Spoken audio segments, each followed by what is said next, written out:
আসসালামু আলাইকুম দর্শক। ক্রমান্বয়ে তথ্য বেরিয়ে আসতে শুরু করেছে ইরানের প্রেসিডেন্ট ইব্রাহিম রাইসির শাহাদতের পর ইতিমধ্যে ইরানের সেনাবাহিনী, ইরানের ইন্টেলিজেন্স, রাশিয়ার সঙ্গে তুরস্ক সম্মিলিতভাবে এই মৃত্যুর কারণ বা হেলিকপ্টার বিধ্বস্তর ঘটনা তদন্তে নেমেছে। প্রথমে ইরানের ড্রোন 8 ইঞ্চি গভীরে রাতে প্রেসিডেন্টের হেলিকপ্টারকে শনাক্ত করে ঘন জঙ্গলে। এরপর উদ্ধারকারী দল পৌঁছায় এবং সেখান থেকে ক্ষত বিক্ষত লাশ উদ্ধার করে ইব্রাহিম রাইসির মৃত্যুর পর ইরান রাষ্ট্রীয়ভাবে এখনও পর্যন্ত কাউকে দায়ী করেনি এবং ইরান দায়ী করেনি এর অর্থ ইরান দায়ী করবে না তা নয়। বিষয়টি তদন্ত করে তবে সত্য উদ্ঘাটনের পরই তারা এই বিষয়টি বিশ্ববাসীকে জানাবে। 5 দিনের রাষ্ট্রীয় শোকের মধ্যে রয়েছে ইরান। এখন ইরানের সামনে সবচেয়ে বড় চ্যালেঞ্জ তাদের এই একটা অপূরণীয় ক্ষতি হয়েছে তা কাটিয়ে ওঠা। ইব্রাহিম রাইসির নিহত হওয়ার এই বিষয়টি নিয়ে মধ্যপ্রাচ্যের সবগুলো দেশই আসলে এখন বলা যায় যে দুশ্চিন্তাগ্রস্ত। এই কারণে দুশ্চিন্তাগ্রস্ত এবং তারা এই যে হেলিকপ্টার বিধ্বস্ত হয়ে নিহত হওয়ার ঘটনাটি এই অঞ্চলের বিভিন্ন দেশকে নতুন করে আবার অভ্যন্তরীণ বিষয়গুলোকে, আরও আঞ্চলিক বিষয়গুলোকে, বিভিন্ন দেশের সাথে সম্পর্কের বিষয়গুলোকে, নিজেদের নিরাপত্তার বিষয়গুলোকে নতুন করে ভাবিয়ে তুলবে এবং এই বিষয়গুলো হয়তো আবার নতুন করে ঢেলে সাজাবে তাদেরকে। হত্যাকাণ্ড না দুর্ঘটনা, আসলে কি ঘটেছে সেদিন সেটা উদ্ঘাটন করবে ইরান। যদি শত্রু আঘাত করে থাকে তাহলে শত্রুকে উত্তম জবাব দেওয়া হবে এবং পারমাণবিক প্রকল্প যাকে নিয়ে এত কিছু সেটিকে রক্ষা করা এবং দ্রুত এটিকে সম্পন্ন করা, নানান রকম বিষয় এখন চলে আসছে চোখের সামনে।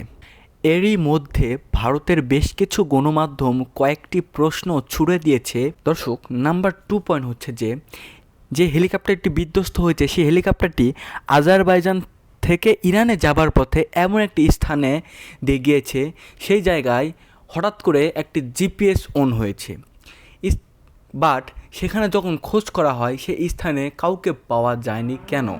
এটা একটি প্রশ্ন ইন্ডিয়ান গণমাধ্যমের। এই দুইটা প্রশ্ন গেল।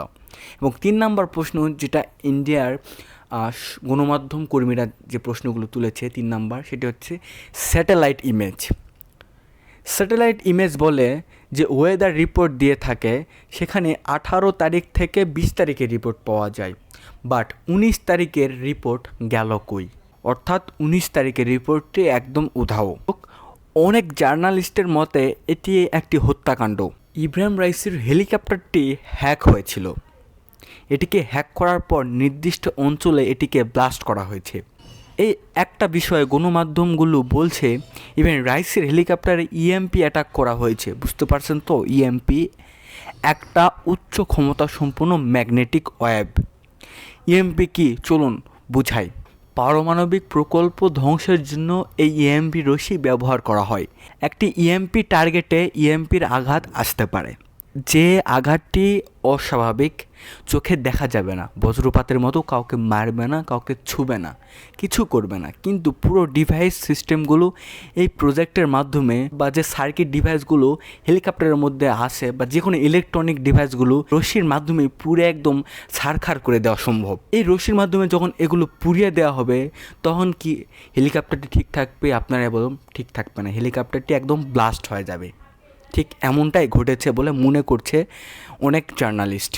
এই হেলিকপ্টারের মধ্যে সবচেয়ে সিনিয়র পূর্ণ ব্যক্তিরা ছিলেন ফার্স্ট প্রেসিডেন্টের সাথে পররাষ্ট্র মন্ত্রী, গভর্নর, এবং এটি পূর্বেও তারা একাধিকবার করেছে। এই বিষয়গুলো যখন নতুন করে আলোচনা আসছে তখন তদন্তের মাঠে একটা আলোড়ন সৃষ্টি হচ্ছে।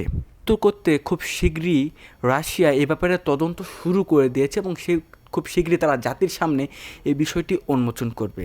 থলের বিড়াল বেরিয়ে আসতে শুরু করেছে। দর্শক, আমরা বুঝতে পারতেছিলাম যে এই হেলিকপ্টারটি এটি উধাও হয়ে গিয়েছে, ঠিক আছে,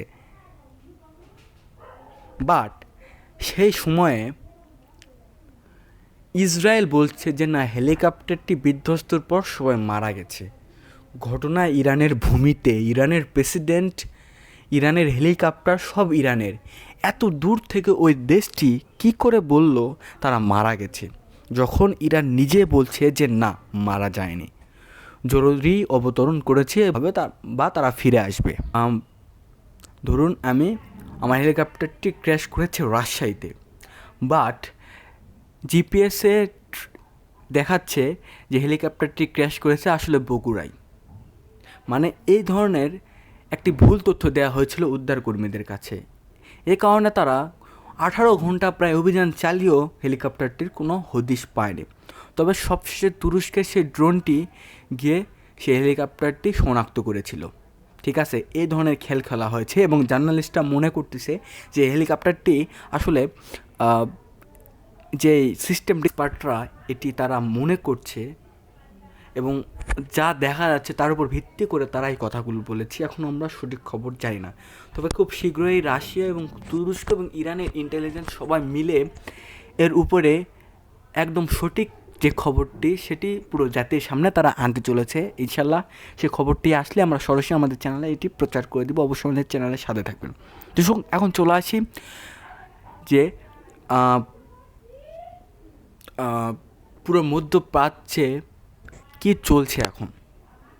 দর্শক, আপনারা জানেন ইরানে প্রায় 5 দিনের শোক জারি করা হয়েছে। এর পাশাপাশি সিরিয়া, লেবানন, পাকিস্তান, এমনকি শোনা যাচ্ছে ভারতেও নাকি শোক প্রকাশ করা হয়েছে রাইসের মৃত্যুতে। তো সব মিলিয়ে পুরো মধ্যপ্রাচ্য পুরো পৃথিবী নতুন এক সমস্যার মধ্যে পড়ে গিয়েছে।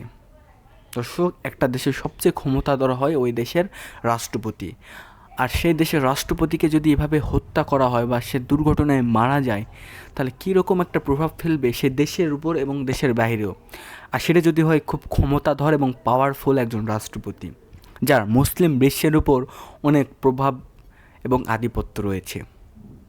দর্শক, আমরা এই ট্রু নিউজ টিভির পক্ষ থেকেও অনেক শোক প্রকাশ করছি।